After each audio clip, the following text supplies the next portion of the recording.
Assalamualaikum warahmatullahi wabarakatuh. Para siswa kelas 10 MIPA 1 sampai dengan 4 yang berbahagia. Salam jumpa, salam sejahtera bagi kita semuanya ya.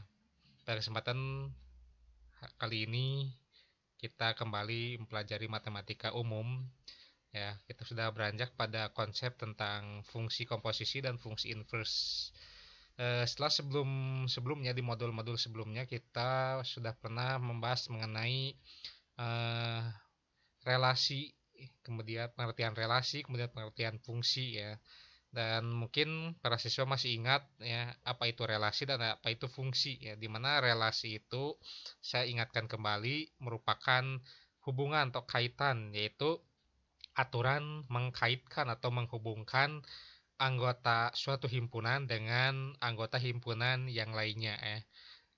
Adapun untuk fungsi itu merupakan relasi khusus yang menghubungkan atau mengkaitkan semua anggota suatu himpunan asal dengan tepat satu anggota himpunan eh, kawan ya. Kemudian selain pengertian relasi dan fungsi juga di modul sebelumnya para siswa sudah mempelajari tentang fungsi linier, fungsi kuadrat ya, termasuk juga fungsi rasional ya. Namun itu yang lebih diutamakan adalah di fungsi linier dan fungsi kuadrat ya. Meskipun itu juga tidak istilahnya itu tidak sunnah ya untuk mempelajari tentang fungsi rasional atau fungsi pecahan begitu. Nah, setelah penilaian harian atau penilaian tengah semester kemarin, kini saatnya kita membuka gerbang baru, yaitu mempelajari tentang fungsi komposisi dan fungsi dari inverse. Ya, baik, saya lanjutkan.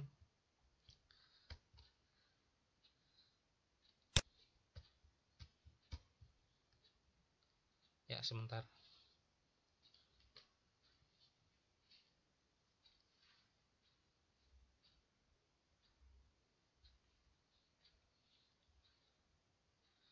Nah, apa saja yang menjadi kompetensi dasar daripada mempelajari mengenai fungsi komposisi dan fungsi inverse ini? Ada dua tentunya. Ada kompetensi dasar pengetahuan, ada juga kompetensi dasar keterampilan ya.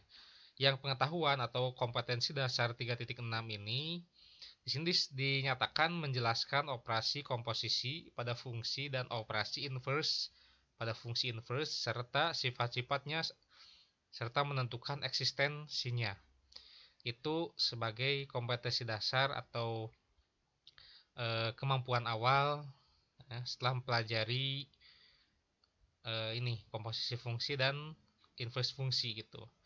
Adapun kompetensi dasar keterampilannya, Anda harus terampil menyelesaikan masalah yang berkaitan dengan operasi komposisi dan operasi inverse suatu fungsi. Nah ini deskripsi singkat materinya. Setelah langsung saja ya, banyak sekali katanya penerapan fungsi komposisi dan fungsi inverse dalam kehidupan sehari-hari. Di antaranya adalah pertama, proses pembuatan buku diproses melalui dua tahap, yaitu tahap editorial dilanjutkan dengan tahap produksi katanya. Pada tahap editorial ini, naskah diedit dan di layout sehingga menjadi file yang siap dicetak.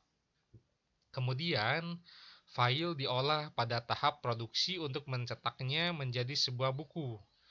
Nah, proses pembuatan buku ini menerapkan algoritma fungsi komposisi. Itu contoh yang pertama. Yang kedua, nah, untuk mendaur ulang logam katanya, awalnya pecahan logam campuran dihancurkan menjadi serpihan-serpihan kecil.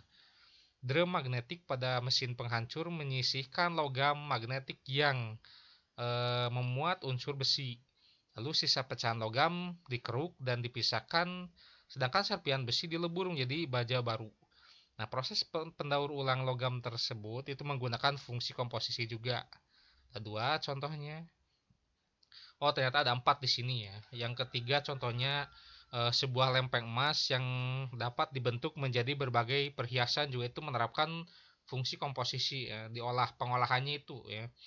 Kemudian keempat, di bidang ilmu yang lain, fungsi komposisi dan inverse juga diterapkan seperti di bidang ekonomi ya. Itu digunakan untuk menghitung dan memperkirakan sesuatu seperti fungsi permintaan dan penawaran ya. Di bidang kimia itu digunakan untuk menentukan waktu peluruhan unsur. Di bidang geografi dan sosiologi itu digunakan untuk optimasi dalam industri dan kepadatan penduduk alam. Nah, itu contoh-contohnya ya. Berarti ada manfaatnya juga kita mempelajari fungsi komposisi dan fungsi inverse. Nah, jadi ada dua pembelajaran untuk modul kali ini, yaitu pembelajaran 1 fungsi komposisi, pembelajaran 2-nya ada fungsi inverse. Kita bertahap saja ya. Oke, petunjuk tidak akan saya sebutkan. Nah, oke, langsung saja kepada ini kegiatan pembelajaran 1 itu tentang fungsi komposisi ya.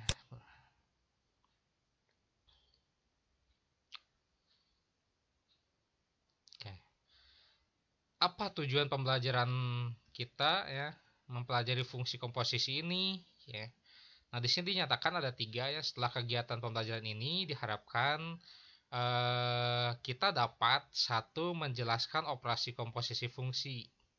Kedua, bisa mengidentifikasi sifat-sifat operasi komposisi pada fungsi. Dan ketiga, bisa menyelesaikan masalah yang berkaitan dengan operasi komposisi fungsi. Nah, ini bisa disimak para siswa di sini ya. Komposisi atau operasi fungsi secara umum itu dilakukan untuk menghasilkan nilai tertentu setelah melalui tahapan atau prosedur operasi tertentu ya. Hal ini banyak diterapkan dalam kehidupan sehari-hari katanya, misalnya tata cara mandi, tahapannya adalah melepas baju baru dilanjutkan dengan mandi. Nah, jika dibalik akan berbeda hasilnya. Begitu juga dengan benda-benda di sekitar kita, banyak yang pembuatannya tidak sekaligus jadi ya, tetapi pengerjaannya bisa melalui beberapa tahap. Misalnya meja dan kursi pada gambar berikut. Nah, ini. Nah, agar siap dipakai dapat dikerjakan melalui beberapa tahap dulu ya. Ada tahap pembuatan ya, dan diakhiri dengan tahap finishing gitu ya. Nah, ini seperti ini. Awalnya ya, tahap pembuatan melalui beberapa tahap juga ya, mulai dari kayu gelondongan atau log ya. Dan kayu gelondongan tersebut diolah menjadi kayu papan ya. Dari kayu papan, nah seperti ini diubah menjadi meja atau kursi kasar ya. Ya, belum diapa-apakan, baru nanti di finishing itu si kursi ini dikasih dipernis lah, di apa itulah gitu ya, sehingga tampak mengkilat seperti ini. Nah, itu jadi dari mulai tahapan ini kayu gelondongan diolah menjadi papan, papan diubah menjadi kursi ya atau meja. Ini yang belum bisa digunakan ya, tapi harus diproses lebih lanjut ya di tahap finishing, yaitu diberi cat ya, kemudian dikasih pernis ya biar mengkilat seperti tadi. Nah, untuk membuat mebel berupa meja dan kursi, katanya seorang pengusaha mebel harus mengetahui beberapa biaya pembuatan meja dan kursi sampai jadi ya, sehingga biaya tidak berlebih ya. Pengusaha tersebut harus merencanakan dan menghitung satu persatu, yaitu dari mulai biaya tahap pengerjaan, pembuatan, dan biaya pada tahap finishing. Di dalam matematika, nah biaya dari setiap tahapan dapat dinyatakan dalam suatu fungsi biaya, sehingga biaya totalnya merupakan fungsi komposisi dari setiap tahapan ya.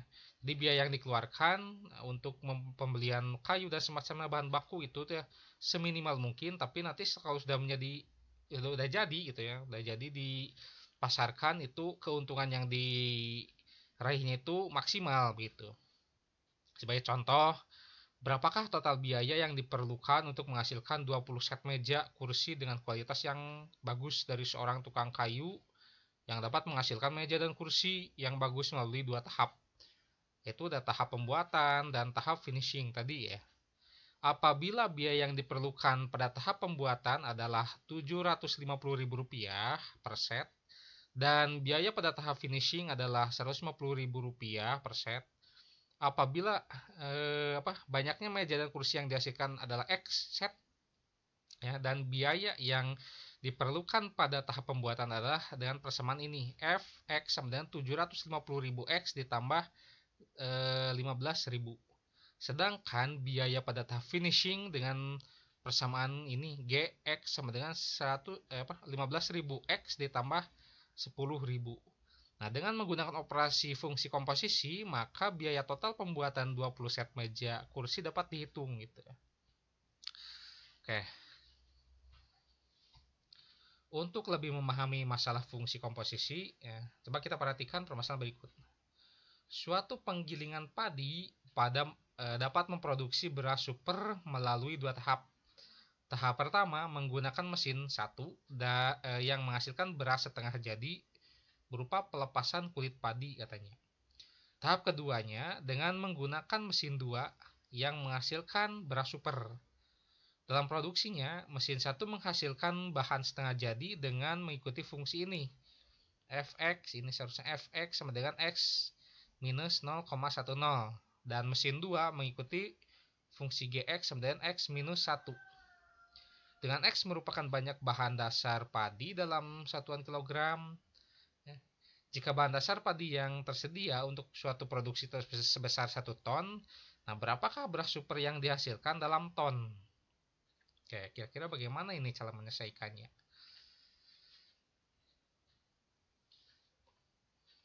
Nah, tinggal perhatikan saja ini ya. Ini mesin 1 jadi mengolah padi ya. Jadi melepas kulitnya menjadi beras ya. Ini baru setengah jadi ya. Dan beras tersebut diolah lagi ya oleh mesin kedua sehingga dihasilkan beras super. Tentu saja proses ini atau proses di atas ini dapat kita gambarkan sebagai berikut. Nah, ini. Pada tahap 1 itu X. X ini berarti banyaknya tonase daripada padi ya. Kemudian diolah oleh mesin F dengan mengikuti pola ini X min 0,10 sehingga didapatkan padi yang sudah dilepaskan kulitnya ya, jadi beras setengah jadi itu tahap 2. Jadi Fx ini adalah beras setengah jadi ya. Sebelum sampai beras super gitu. Baru nanti diolah lagi oleh mesin kedua itu mesin G nya Gx polanya X minus 1. Baru ini hasil produksinya adalah G dari Fx ini. Jadi X difungsikan oleh fungsi F, jadi hasilnya adalah Fx. Kemudian Fx ini difungsikan oleh Gx sama dengan X min 1 sehingga diperoleh G Fx ya. Itu. Jadi inilah ya, beras supernya gitu ya. Jadi dari tahap 1 padi langsung dijadikan hasil produksi tahap akhir yaitu beras super tadi ya. Itu dinyatakan dengan G F dari X. G dari F, nah F-nya dari X. Ini adalah tahapan produksi beras. Dari gambar di atas terlihat bahwa tahap produksi beras terdiri atas dua tahap yang hasil produksi setiap tahapannya dapat dihitung sebagai berikut. Hasil produksi tahap 1, nah ini. Nah, rumus atau formula fungsi pada produksi tahap 1 itu adalah ini. Fx sama dengan X dikurangi 0,10. Atau Fx sama dengan X minus 0,10. Nah, untuk X sama dengan 1000 ya, atau 1 ton ya, kan tadi ketersediaan padinya ada 1 ton ya, atau 1000 kg. Itu diperoleh F X sama dengan langsung saja F 1000 sama dengan, berarti kalau Fx sama dengan X min 0,1 berarti kalau X-nya diganti dengan 1000 berarti F 1000 kan sama dengan X-nya ganti dengan 1000 dikurangi 0,10 itu sama dengan 999,9,90. Nah, 1000 dikurangi 0,1 ya berarti 999,9. Jadi hasil produksi tahap 1 adalah 999,9 kg beras setengah jadi. Baru setengah jadi ini ya. Belum sampai ke beras super. Nah, baru dihasilkan beras super setelah melalui hasil produksi tahap 2 ini. Nah, rumus fungsi pada produksi tahap 2 itu adalah ini Gx tadi ya, sama dengan X minus 1. Karena hasil produksi pada tahap 1 akan dilanjutkan pada produksi tahap 2, maka hasil produksi tahap 1 ini menjadi bahan dasar bagi produksi tahap 2. Sehingga diperoleh Gx sama dengan X minus 1. Nah, berarti X yang digunakan bukan X yang 1000 lagi ya, tapi yang ini, yang hasil produksi tahap 1 999,9. Hati-hati di sini ya.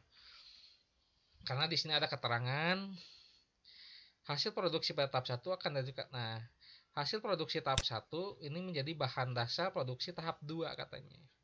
Saya kasih highlight ini.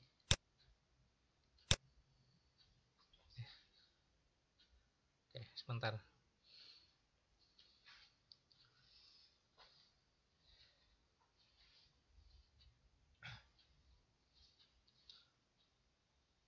Oke, sudah ya. Nah, sehingga ini G, nah X-nya itu diganti dengan yang ini 999,9 tadi, sehingga 999,90 dikurangi 1 itu sama dengan 998,90. Dengan demikian hasil produksi tahap 2 itu adalah 998,90 kg beras super. Nah, itu ya. Nah, tadi hasil produksi yang dihasilkan penggilingan padi tersebut jika bahan dasar padinya sebanyak 1 ton itu adalah, nah berarti ini 998,9 kg dikonversi ke dalam satuan ton, jadi tinggal dibagi 1000 saja ya, karena 1 ton aja kan 1000 kg, berarti 1 kg itu 1/1000 ton, berarti yang 998,9 dibagi 1000 jadi 0,9989 ton beras super. Dari 1 ton padi dihasilkan 0,9989 ton beras super. Itu di tahap akhir. Bisa dipahami para siswa. Boleh kalau ada misalnya pertanyaan kurang jelas, silakan ketik saja pertanyaan di kolom komentar ya. Nah ini ya, lebih jelasnya masalah di atas ini diselesaikan menggunakan cara yang berbeda. Ya, selain tadi cara yang ini, ada juga cara yang lain. Jadi diketahui fungsi-fungsi produksinya ini. Fx sama dengan x min 0,10 itu persamaan 1. Kemudian Gx sama dengan x minus 1 ini sebagai persamaan 2. Nah, dengan mensubstitusikan persamaan 1 ke persamaan 2 diperoleh ini G, Fx. Karena kan tahap 1 itu mengubah X ke oleh apa? Oleh fungsi F. Selanjutnya hasil pengolahan tahap 1 itu kan jadi bahan dasar untuk fungsi G kan gitu ya. Sehingga ini menjadi G dari F dari X ya. Sama dengan, karena tadi ya Gx itu sama dengan X min 1, berarti kalau Gfx berarti X-nya ganti dengan Fx kan ya, di Fx min 1 ya. Fx-nya sendiri kan ini 0, X dikurangi 0,1, sehingga ini Fx sama dengan X min 0,1 dikurangi 1 kan ya. Sehingga X ini tanda kurungnya boleh dilepas, jadi X dikurangi 0,1 dikurangi 1. Maka sama dengan X dikurangi 1,1. Nah, dengan demikian diperoleh fungsi Gfx sama dengan X dikurangi 1,1 ini sebagai persamaan ketiga. Jika disubstitusikan nilai X sama dengan 1000 kg tadi pada persamaan 3 itu didapat ini. G dari F dari 1000 itu sama dengan 1000 dikurangi 1,1 itu sama dengan 998,90. Nah, itu dalam kilogram. Kalau dikonversi dalam ton itu menjadi 0,9989 tadi ya. Oke, dari permasalahan ini ya, kita simpulkan terlihat bahwa hasil produksi sebesar 998,9 kg ini nilai ini sama hasilnya dengan produksi yang menggunakan perhitungan cara pertama di atas ya. Dan nilai Gfx ini merupakan nilai suatu fungsi yang disebut dengan fungsi komposisi F dan G ya. Mengkomposisikan atau memadukan ya, antara fungsi F dengan fungsi G dalam X yang dilamakan dengan, nah ini ya, notasinya seperti ini. Seolah-olah dibacanya GOF tapi bukan GOF ini ya, tapi G bundaran F. Karena itu G bundaran F di X ditentukan dengan ini ya. G bundaran F, X sama dengan G dari Fx. Nah, masalah di atas itu merupakan contoh permasalahan komposisi fungsi ya, bagaimana Ya. Nah ini. Misalkan fungsi F memetakan himpunan A ke dalam himpunan B. Itu ditulis ini. F memetakan A ke B. Dan fungsi G itu memetakan himpunan B ke dalam himpunan C yang tulis ini. Nah, sebagaimana ilustrasi di bawah, gitu ya. Nah, ini himpunan A. Setiap anggota X di himpunan A itu dipetakan dengan satu peta oleh fungsi F sehingga didapatkan Fx di B. Kemudian Fx di B itu dipetakan lagi oleh fungsi G kepada himpunan C ya, sehingga diperoleh G dari Fx. Nah, kalau langsung dari X anggota himpunan A dipetakan langsung ke anggota himpunan C itu menjadi ini G bundaran F gitu. Nah ini, nah itu kan dibacanya G bundaran F ya. Jadi untuk setiap A anggota himpunan A, maka petanya ini FA, seharusnya ini ada kelewat, F dalam kurung A berada di B yang juga merupakan domain dari fungsi G. Jadi kodomain daripada fungsi A itu merupakan domain daripada fungsi G gitu ya. Nah, oleh sebab itu pasti diperoleh peta dari FA di bawah pemetaan G, yaitu G F A. Ini ada yang kelewat ya, G F A seharusnya. Dengan demikian kita punya satu aturan yang menentukan setiap elemen A anggota himpunan A dengan tepat satu elemen G F A anggota himpunan C. Nah, fungsi baru inilah yang disebut fungsi komposisi dari F dan G yang dinyatakan dengan notasi ini. Ini bukan GOF ya, tapi G bundaran F dibacanya. Kan ini bukan O seharusnya ya, tapi berupa bulatan atau bundaran gitu. Oke. Nah, secara singkat para siswa, jika F memetakan semua anggota himpunan A ke anggota himpunan B dan fungsi G memetakan semua anggota himpunan B ke himpunan C, maka kita definisikan suatu fungsi komposisi G bundaran F memetakan semua himpunan A ke himpunan C gitu ya. Sedemikian rupa sehingga G bundaran F dari A sama dengan G F A. Perhatikan juga bahwa fungsi komposisi G bundaran F adalah penggandaan fungsi yang mengerjakan F terlebih dahulu, baru kemudian mengerjakan G ya. Itu kalau G bundaran F. Kalau F bundaran G berarti G terlebih dahulu ya, baru kemudian mengerjakan fungsi F gitu. Jadi yang kanan dulu baru yang kiri. Oke, dengan memperhatikan definisi dari fungsi komposisi di atas, dapat diperoleh fungsi komposisi G bundaran F dan F bundaran G apabila ini komposisi G bundaran F jika fungsi F dan G memenuhi ini. Range dari fungsi F itu irisan domain fungsi G itu bukan himpunan kosong ya.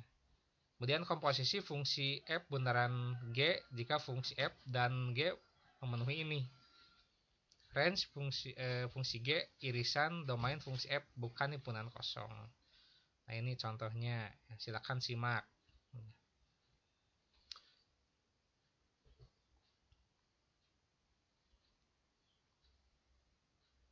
Oke, kalau ada pertanyaan silakan ketik saya di kolom komentar gitu ya, biar nanti langsung saya komen lagi ya.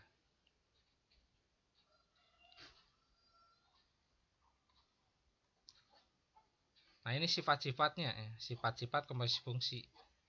Ke-1, secara umum sifat fungsi itu tidak berlaku ya.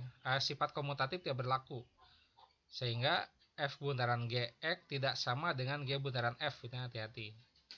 Kemudian untuk komposisi 3 fungsi atau lebih berlaku sifat asosiatif. Jika F, G, dan H 3 buah fungsi, maka berlaku ini. F bundaran dalam kurung G bundaran H dari X itu sama dengan dalam kurung F bundaran G bundaran H dari X. Itu yang kedua. Ketiga, terdapat fungsi identitas terhadap operasi komposisi fungsi, yakni I X sama dengan itu X, sehingga berlaku ini F bundaran I dari X sama dengan I bundaran F dari X. Nah kalau ini fungsi identitas itu berlaku sifat komutatif ya. Tapi kalau bukan keduanya baik F maupun atau salah satunya bukan identitas, berarti tidak berlaku gitu. Sebenarnya Fx itu sendiri. Ya, ini rangkumannya ya, silakan disimak saja. Nah, untuk latihan soal para siswa ya, itu bukan lagi uraian ya, tapi di sini tampak pilihan ganda. Tapi jangan dulu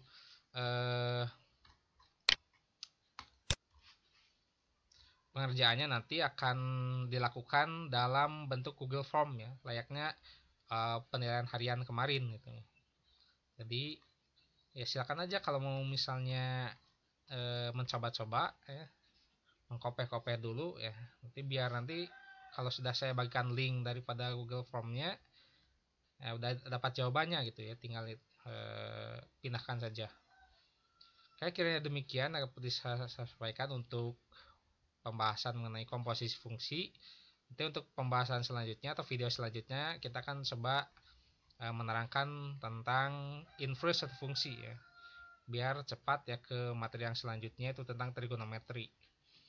Nah itu saja kiranya yang dapat Bapak sampaikan. Terima kasih atas segala perhatian para siswa ya.